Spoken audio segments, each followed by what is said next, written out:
Muy buenos días, queridos estudiantes del segundo nivel. Nuevamente es un gusto volver a comunicarme con ustedes mediante este medio, esperando que todos se encuentren muy bien. Esta vez es para iniciar el curso de razonamiento verbal. ¿Sí, chicos? Muy bien, como siempre, antes de comenzar tenemos que dejar algunos puntos claros. Por ejemplo, que para enviarme las fotos, las evidencias de tu trabajo, tienes que hacer tu trabajo de manera ordenada, de manera limpia. ¿Para qué? Para que puedas entender, ya te había explicado, ¿verdad? Para que puedas estudiar de la mejor manera. Ahora, envíame los trabajos completos. Si te indico que copies un esquema más una actividad, me tienes que tomar foto del esquema y de la actividad. No tienes que mandarme solamente la actividad. Ahora, responde las preguntas, algunas sí y algunas no, porque la Miss no se va a dar cuenta. No, tienes que responder todo. Si yo me doy cuenta que hay alguna pregunta que no has respondido, de todas maneras, pues no vas a tener una nota, digamos, la mejor de las notas, ¿no? Se te va a tener que bajar puntos. ¿Sí? ¿Estamos de acuerdo? Lo estoy aclarando porque ya he visto algunos trabajos de esa forma. ¿Sí, chicos? Muy bien, entonces para comenzar el tema del día de hoy, vamos a abrir nuestras imágenes, nuestra ayuda, ¿sí? Muy bien, entonces comenzamos con el tema. Vamos a hablar acerca de un elemento, de un instrumento que tú utilizas a lo largo de toda tu vida estudiantil. Este compañero nos va a ayudar a ¿qué? A poder conocer las palabras, a poder conocer sus conceptos, a poder conocer cómo se escriben. Pero sobre todo ahora que ya estás casi por culminar tu secundaria, te faltan pocos años, tienes que saber que el diccionario además nos ayuda a saber qué palabras existen y qué palabras no existen. ¿De dónde proviene el diccionario que siempre utilizas, que es el diccionario normativo? Pues este diccionario proviene del diccionario madre, que es el diccionario de la Real Academia de la Lengua Española, más conocido como el DAE. ¿Sí? Ahora, Miss, ¿por qué? ¿Cómo sucede esto? No comprendo. Muy bien, tienes que entender que siempre se hacen, cada cierto tiempo se hacen reuniones con todos los representantes internacionales, ¿sí? De la lengua española. Por ejemplo, tenemos representantes en el Perú, representantes de Argentina y así sucesivamente. Todos ellos se reúnen para poder ver acerca de la normativa, qué palabras se pueden incorporar, qué palabras se pueden suprimir, ¿no? Por ejemplo, la última edición, que es la edición 23, en el año 2014, ¿no? Se hicieron algunos arreglos. ¿Cuáles serían estos arreglos? Por ejemplo, en el caso del abecedario, decían ellos, ya no tenemos por qué llamar Y, tenemos que llamarle ahora Y, ¿no? A la penúltima letra del abecedario. ¿Por qué? Porque ya no vamos a utilizar palabras grandes para nuestras letras del abecedario. Es más, los dígrafos ya no van a existir. Por ejemplo, la Y, la che, ya no existen en tu diccionario. Miss, en el caso de tildes, un ejemplo, la letra O, tú la tildabas siempre, ¿verdad? Por ejemplo, cuando decías, mi mamá me mandó a comprar papas o camotes, tú tildabas la O, pero ahora no. Pasó un tiempo en que la O iba a ser optativa. Decían, no, solamente se va a tildar entre números. Pues no, ahora no la tildas por ningún motivo. La O no se tilda. Estos fueron los cambios de la última edición y algunos más que te iré comentando en el transcurso de las clases, como manera de que vayamos aprendiendo juntos, ¿no? Ahora, vamos a saber que el diccionario es un libro, como dice acá en tu ficha o en la pantalla que estás observando, es un libro en el que las palabras de una lengua están recopiladas en orden alfabético, ¿sí? No te olvides, están primero las palabras que comienzan con A, con B y así sucesivamente, con sus correspondientes definiciones. En el diccionario no solo encontramos el significado de las palabras, sino que aprendemos cómo se escribe, que es lo que te había mencionado. Esa es la importancia del diccionario. Las diferentes interpretaciones que tiene una palabra, ¿no? Las acepciones de las palabras y la función que tiene dentro de una oración, ¿sí? Si es sustantivo, si es adjetivo, si es verbo, adverbio, ¿no? Todo eso se observa en el diccionario. ¿Sí, chicos? Muy bien, tenemos que saber que mi diccionario tiene informaciones. Por ejemplo, el número 1, que es lo que te había comentado, las palabras están organizadas en orden alfabético. ¿Por qué? Porque si estuvieran de manera desordenada, ya no podría, ¿qué cosa? No podría comprender, no podría buscar las palabras de manera accesible, de manera fácil, rápida. ¿Sí? Entonces, 2, dice, dar la mayor explicación posible en un espacio corto. Para eso utiliza las abreviaturas. Claro, sabemos que mi diccionario, pues, sobre todo en el caso del diccionario estudiantil o normativo, tiene determinadas hojas que tratamos de hacer lo más breve posible, de manera que tú no te vayas al colegio cargando una enciclopedia gigante, pues, ¿no? Sino que tienes que cargar algo adecuado a tu edad, un peso liviano. Para esto es que se utilizan las abreviaturas. Cada abreviatura tiene un significado. ¿Dónde lo encuentro, Miss? Porque cuando yo leo mi diccionario, eso me hace imposible comprender qué es lo que estoy leyendo. Bien, pues al final de tu diccionario o al inicio de tu diccionario hay una hoja en la cual vas a encontrar el significado de cada abreviatura. Por ejemplo, acá en nuestra pantalla vamos a observar la palabra academia, que la F significa femenino, SOC significa sociedad, ANT significa antónimo, SIN sinónimo, ¿no? Todo esto hace que mi definición sea más corta. 3, el sentido figurado de las palabras. Observa, dice, ¿no? Ha subido el precio del pan y observamos al pan tal cual, ¿no? El significado objetivo, el significado literal, el significado estricto de la palabra pan. Pero también podemos observar que dice, desde niño trabajaba para ganarse el pan. ¿Qué significará esto? Que trabajaba para comer todo el día pan. De repente trabajaba para conseguir mucho pan. No, ¿verdad? Entonces, sabemos que en este caso pan ya no tiene el significado estricto, sino que de repente trabajaba mucho para poder alimentarse, ¿no? Entonces, si vemos que el significado no es estricto, estaremos hablando de un sentido figurado, ¿sí? Tenemos a un lado el sentido literal, el sentido objetivo, y del otro lado el sentido figurado, el sentido connotado. Tenemos además las acepciones. Mis, ¿qué serán las acepciones? Vamos a ver en el texto. Dice, Nicanor estaba observando el atardecer cuando escuchó la voz del capitán del barco que le decía, Nicanor, baja la vela. ¿Vela? Pensó Nicanor. ¿Para qué me pide una vela si todavía hay luz? ¿No? Ahí ves dos significados de la palabra vela. Ambas se escriben con V, ¿no? Mis, ¿qué será? Por ejemplo, una de las velas significará, ¿qué me dirás tú? Claro, la vela del barco. Y la otra vela, el objeto para prender la luz, ¿no? La que utilizas cuando de repente se va la luz en casa. Muy bien. ¿Ambas pertenecen al diccionario? Sí, ambas. Pero con diferentes acepciones, ¿no? Tendrás la palabra vela y abajo acepción 1, acepción 2. Ambas pueden pertenecer a un sentido estricto de la palabra. ¿Estamos de acuerdo? Listo, pautas o normas para el uso del diccionario. Miss, cuando yo busco una palabra a veces no la encuentro, no la hallo, no sé cómo voy a hacer. Bien, pues sigue estas pautas. Si la palabra que tú estás buscando es una terminación femenina, inmediatamente la busco en terminación masculino, ¿no? Por ejemplo, si quiero buscar la palabra niña, no buscaré niña, sino buscaré niño, porque esa sí la voy a encontrar con más facilidad.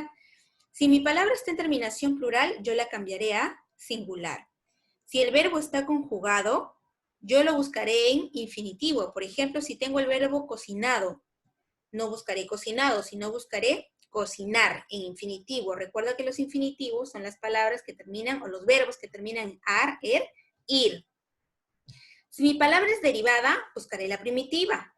Por ejemplo, si la palabra es gatitos, yo buscaré la palabra primitiva, que es gatos, ¿no? Esa es la palabra original. Si es una locución o frase hecha, buscaré el primer sustantivo que aparezca y si no lo hay, buscaré el primer verbo, ¿verdad? Por ejemplo, si decimos corta uñas, ¿no? Buscaré en este caso la palabra cortar o la palabra uñas, ¿no? Muy bien, tenemos que saber que hay tipos de diccionarios. ¿Todos provienen de la DRAE? Sí, casi todos provienen del diccionario madre, que es el DRAE, ¿no? Tenemos a los diccionarios normativos, que es el que tú utilizas, recogen las palabras de una lengua con su significado. Tenemos a los enciclopédicos, que son más amplios. Estos incluyen nombres propios, denominaciones geográficas como ríos, cuencas, nevados, ¿no? Información sobre distintos campos del saber. De repente encontrarás alguna que otra palabra médica, otra palabra de repente que utilizan los abogados, ¿no? Entonces, podría incorporarse, sí. Tienes el diccionario que más utilizas, que es el de sinónimos y antónimos, donde encuentras el significado parecido o el significado contrario de una palabra.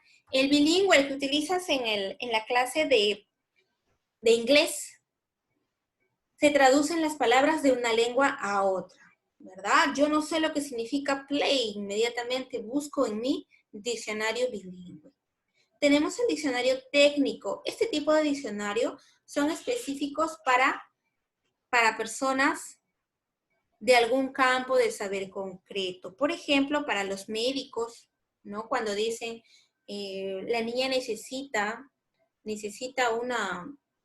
un gastroenterólogo de repente, ¿no? Que necesita, ¿qué dirá ahí? Un especialista en el caso del estómago, ¿no? Enfermedades del estómago. Pero esas palabras mayormente lo manejan los médicos, ¿no? Bien, las actividades, para terminar con el repaso del primer tema. Dice, copiar en el cuaderno el tema desde la información del diccionario hasta las actividades. ¿Desde dónde será esto? Vamos a buscar. Aquí, desde aquí. ¿Por qué desde aquí no está en tu ficha? Entonces tú lo tienes que copiar al cuaderno. Copias el 1, el 2, el 3, el 4 y las normas para el uso del diccionario. Terminando, vas a copiar también el esquema de diccionarios y tus actividades. Dice, realizar la siguiente actividad averiguando el significado de las siguientes abreviaturas en el diccionario, ¿sí? Vas a buscar estas abreviaturas en tu diccionario y vas a escribir qué significan. Siguiente tema, y no menos importante, para terminar nuestro repaso, va a ser la palabra. Recordemos que utilizamos constantemente la palabra para comunicarnos, ¿sí? Para comunicarnos ya sea con papá, con mamá, en el colegio. En el caso del colegio es un poquito más complicado porque a veces vemos palabras que nosotros no comprendemos, no entendemos.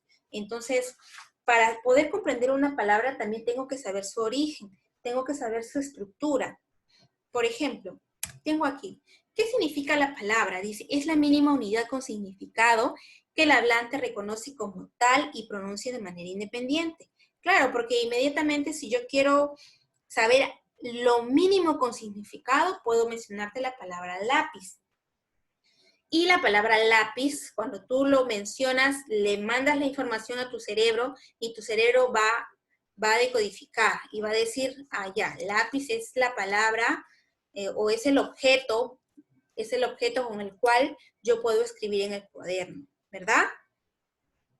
Entonces sabemos por eso que es la palabra con una mínima unidad de significado.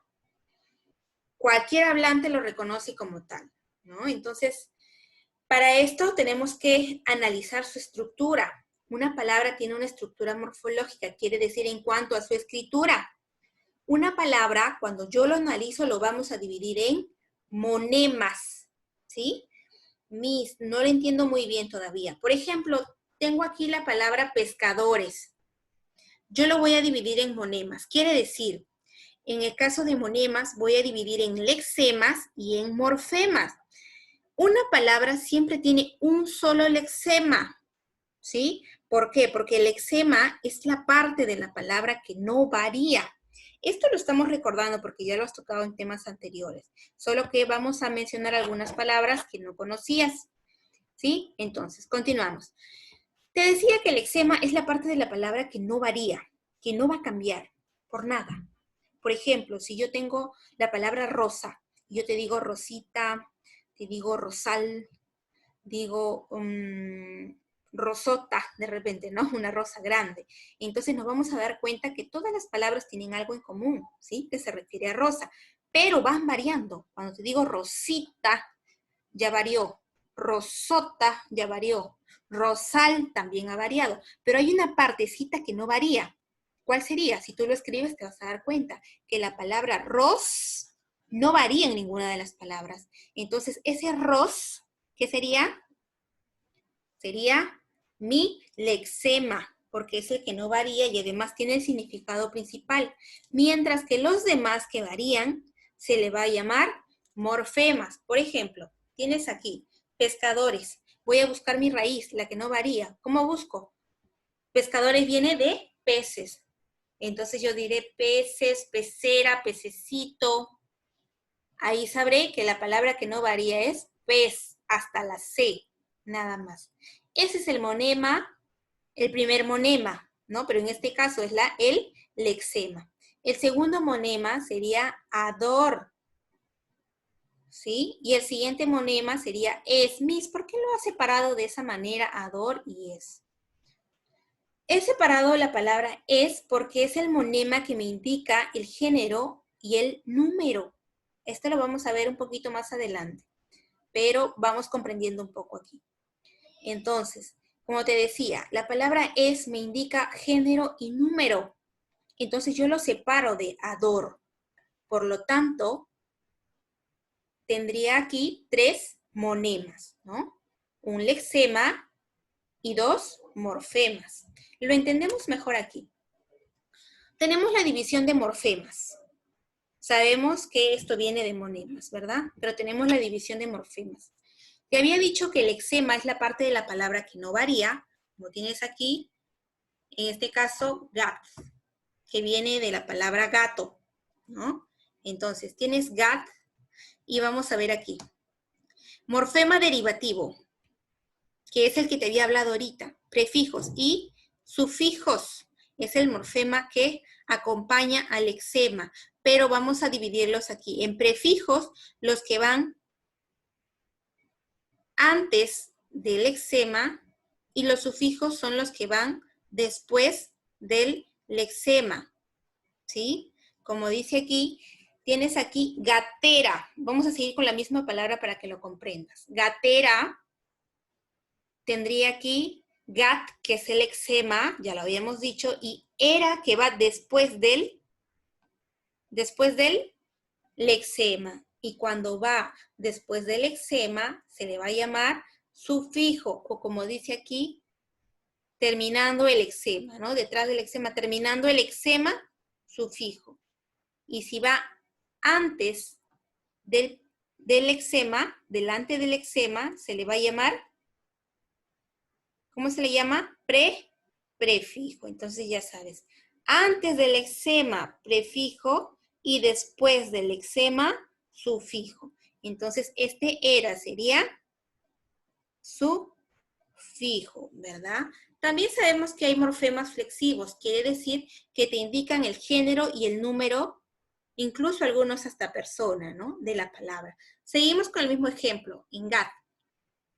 Si yo escribo gato, ese O sería un morfema flexivo, mis, ¿por qué? Porque me indica que es de género masculino y de número singular. Porque si escribo gata, esa A me indica que es de género femenino y de número singular. Diferente así escribo gatos, esa O y esa S, os, me indica que es masculino y de número plural, ¿verdad? Entonces, pero en todos, ¿qué no varía? No varía la raíz, ¿sí? Vamos a entenderlo mejor con los ejemplos. Tengo la palabra apegaditos. Lo primero que tengo que hacer para analizar una palabra es buscar la raíz. Busco la raíz, que sería, viene de pegar, ya muy bien, pegué, va variando, pegadito, ya. Tengo la raíz, sería pej, acá, porque si yo digo pegué, ya varió mi raíz, entonces hasta la G no varía, pej. Tengo la raíz. Ahora, sabíamos que si hay una palabra antes de mi raíz, se le iba a llamar prefijo, ¿correcto? Y luego tengo aditos. Yo analizo aditos. Miss, ¿cómo me doy cuenta de que hay un morfema flexivo? Muy bien, entonces, para saber esto yo cambio mi palabra. Apegaditas. ¿Existe? Sí, tiene sentido. Apegadita también tiene sentido. Entonces yo sabré que sí tiene un morfema flexivo.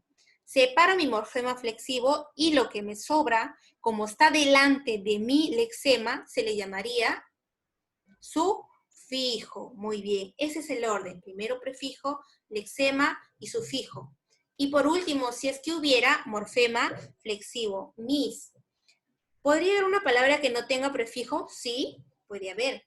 ¿Puede haber una palabra que no tenga sufijo? También. ¿Y que no tenga morfema flexivo? También. Como en este caso, vamos a ver. Desfavorecer. Tengo la palabra favor, que sería la raíz o lexema, el lexema. Muy bien. Entonces, si tengo una palabra antes, una parte de la palabra que está antes de mi lexema, se le llamará prefijo.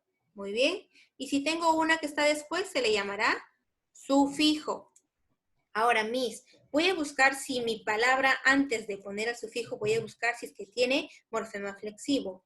Desfavorecer, desfavorecer con A, no. No tiene morfema flexivo. Entonces, toda esa parte sería mi sufijo. Cuento mis monemas. 1, 2, 3 monemas. Un prefijo más un lexema más un sufijo serían 3 monemas. ¿Correcto? Empapelada, de la misma manera, busco mi raíz, sería papel. Mi prefijo sería em. Muy bien. Y luego busco mi morfema flexivo. ¿Existe empapelado? Sí, entonces tiene un morfema flexivo que sería el A, que me indica género femenino. Y lo que me sobra, como está delante del lexema, sería el sufijo. Por lo tanto, ¿cuántos monemas tengo? 4. Muy bien. Lo mismo vas a hacer en las actividades que te he dejado. Colocas el número de monemas, el prefijo, el lexema, el sufijo, y si es que hubiera morfema flexivo, también lo escribo en el siguiente cuadro. Esa es la segunda actividad, porque la primera será copiar el esquema de los morfemas con sus ejemplos. Quiere decir, este esquema más sus ejemplos. Luego realizas tus actividades. Entonces, eso sería todo por el día de hoy. Realicen con orden sus tareas, chicos. No se olviden. Nos vemos hasta la siguiente clase. Espero que todo haya quedado claro. Hasta luego.